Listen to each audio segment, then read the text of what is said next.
Good morning once again, book lovers of the internet. Welcome or welcome back to my channel. I am Book Nerd 802, and in some parts of the world, today is Wednesday, which is the best day of the week. And some of you might be thinking, why, Book Nerd 802? Why is Wednesday the best day of the week? And that is because we are getting another episode of The Boys, the fifth season, episode 7.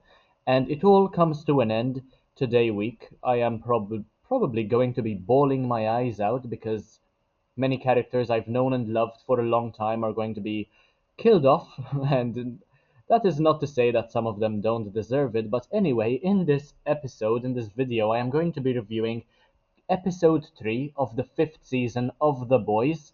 And apologies for the bad language, but I don't really have a choice.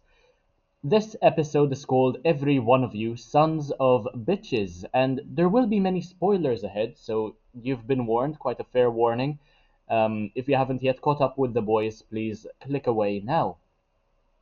So, I genuinely still hate how we have to wait a week between episodes, since the suspense and the curiosity are eating me alive. Now, I have already watched episodes 4, 5, and 6, and I've written reviews, but I still have to catch up with videos, so I am going to not necessarily pretend like I don't know what is going to happen, but I'm going to just be referring to episode 3 um, on its own, right, in isolation. So Adrian's character had such a brilliant redemption arc, and I'm sad that it came to an end, but it made sense that it did when it did. I mean, it all started with A-Train after all, and the way A-Train's character was killed off, I feel as though it was beautiful in order to fully redeem the character. Very well written character, very well thought out character as well, and perhaps one of my favorites in the show.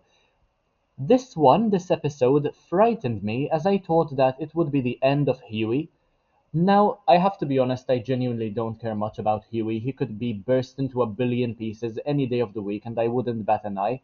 Um, Same with Starlight, by the way, but the way that it was set up, I still got those shivers running down my spine when I thought that he was going to be killed off. So far, it seems as though they are killing prominent characters more nonchalantly and with less of a care than George in his precious Game of Thrones, his Song of Ice and Fire. The main characters are being killed off without hesitation, without second thought whatsoever, and that is something that I think adds value to the show because I mean, if it is their time to die, if they have served their purpose, and if they've been developed well enough, then being killed off is absolutely fine. But consistently introducing new characters to the show, especially in the final season, it just doesn't really add up to me and it bothers me, but I still understand why it needs to happen that way. But yeah, basically, Translucent's son dies, and Annie thought it was Huey who exploded in front of her eyes, when that wasn't the case. And yeah, Translucent has a son. Translucent is also one of the ways in which this show started, after all, and how Huey was introduced to Billy Butcher to begin with. But yeah, Homelander beating his son almost to death, right? We see that Ryan is doing okay, but the intention was there apparently to kill Ryan. I mean, to be fair, Ryan attacked Homelander, but he is still his son. Why would Homelander do that? I mean, to teach him a lesson, perhaps? I mean, he is a good father, Homelander. Prove me wrong. And then the Deep delivering Stan Edgar straight to Homelander, the boss, basically, is frightening to say the least, since with an immortal Homelander, the world could quite literally change overnight. And at this point in the story, we think that Edgar knows how to get his hands on the Prime V, right, the V1, which would indeed make Homelander immortal. But as it turns out, this is a bit more challenging than that. But yeah, it was an amazing cliffhanger, I must admit. And between episodes 3 and 4, I was very much looking forward to seeing what would happen.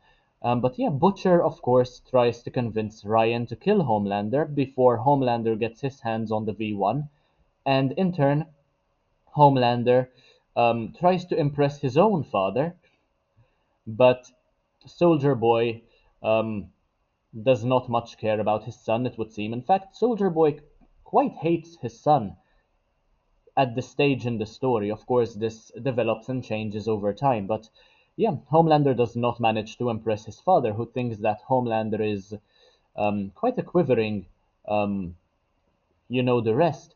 But yeah, the face of the Seven never fails to entertain and surprise me, and I must admit that everything he does is memeable to the point where he's an icon. And honestly, Anthony Starr, he just wants the memes as well, and I can fully understand why. Were I in the position of Homelander, I would want the memes as well. Everything he does with his face is so expressive and so memeable to the point where I want to reach that level myself. And yeah, this was quite a relevant episode. Um, Overall, I mean, we do have some filler episodes in the show, considering how there really isn't much to do. Honestly, all the superheroes are either trying to prevent Homelander from getting his hands on the V1, or trying to give him the V1.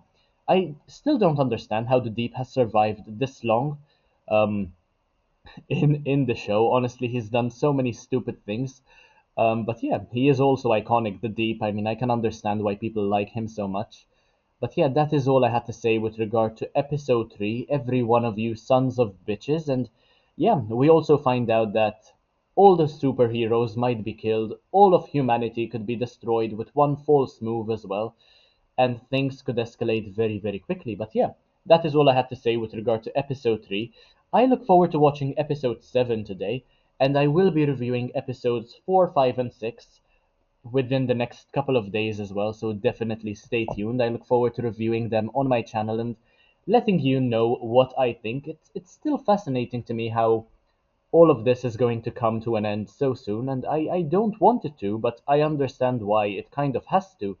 Um, but yeah, there is also a build up towards another follow up series having to do with the gang of superheroes who were with Soldier Boy originally. So that is also one of the main focuses with regards to season 5. And honestly, the whole Gen V situation, it is very useless because none of the characters have really shown up yet, but we'll see how that goes.